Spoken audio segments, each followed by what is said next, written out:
Accident झाली. त्याला चोपडा गाड्या जोरात जायच्या, पाऊस सुरू झाला आणि त्याला विस्कळीत प्रशासनाने पाहिलं येत नाही, कॉन्ट्रॅक्टरही पाहिलं येत नाही. आणि आम्हाला गावाचे लोक या रस्त्यावर गाडा रस्ता त्याला खराब होऊन दिला असे म्हणते आमच्याकडे आले. काय करायचं सांगा,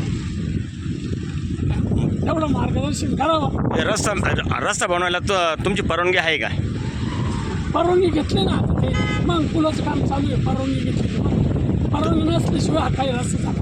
मग काही लोकांनी नागरिकांचं म्हणणं आहे बुवा असं रस्ता बंद केला होता ना, ते इथं राहते नाही, ते तुटत राहते. आमच्या दारासामने चालवतो रस्ता, आम्ही आजचं नाही आणलेलं काहीच नाही. काय नाव तुमचं? क्रमांक चिन्ह निकम सुतारके, निकम वस्तीवर आले. रवींद्र क्षीरसागर दुगाव. काय आहे रस्त्याचं काय? रस्त्याची अवस्था बिकट झाली. अनेक ठिकाणी खड्डे पडले, टोलनाक्यापर्यंत दुगाव परिसरात. मग इथं काय आहे ॲक्सिडेंट? ॲक्सिडेंट झाले. काल इथे एक गाडी गेली, एक निकम असते कशी गेली सर गाडी.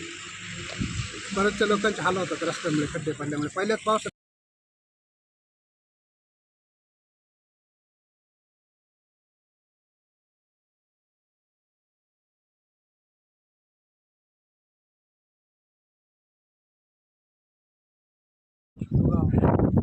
काय नाव? सुरेश पठारे.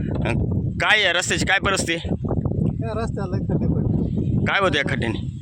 आता येणाऱ्या जाणाऱ्या अडचण आहे. येताना ॲक्सिडेंट होतो. किती ठिकाणी खड्डे पडलेले? 2-3 ठिकाणी खड्डे. एक या पॉईंटला, एक तिकडे आहे. हां, मोठे मोठे खड्डे. गाड्यांचे ॲक्सिडेंट होते. काली गाडी गेली तिथे. कुठली गाडी होती? बाहेरची. हां, टोल नाक्यापाशी एक गाडी पलटी झाली. चालू परवा. काही जखमी झाले का तिथे?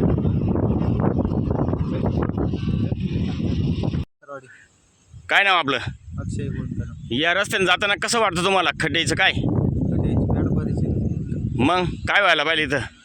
रस्त्यात काम व्हायला पाहिजे. मग इथं काही प्रशासन करतात काही? प्रशासन काय आता, प्रशासन लक्ष देत नाही. हे कधी कधी पडले? भरपूर दिवसात. अशोक पणावणे कुठलं आहे? चिंगवे कुठं चाललं? पलीला चाललो होतो पुलावला. बरं, या रस्त्याने कधीपर्यंत जातो येतो? 2-4 वर्ष झाली तेव्हापर्यंत जातो येतो. हे खड्डे कधी पडले? खड्डे कायमचे तिथे खड्डे. हां का? मग इकडे कोण लक्ष देत नाही का? नाही, लक्ष कोण नाही. मग तुम्ही या खड्ड्यातून काही जाता येतं ना? भरपूर ॲक्सिडेंट झालेले. हां, 2-3 ठिकाणी झाले. इथं पण खड्डे, पुढं पण खड्डे, टोल नाक्याजवळ पण.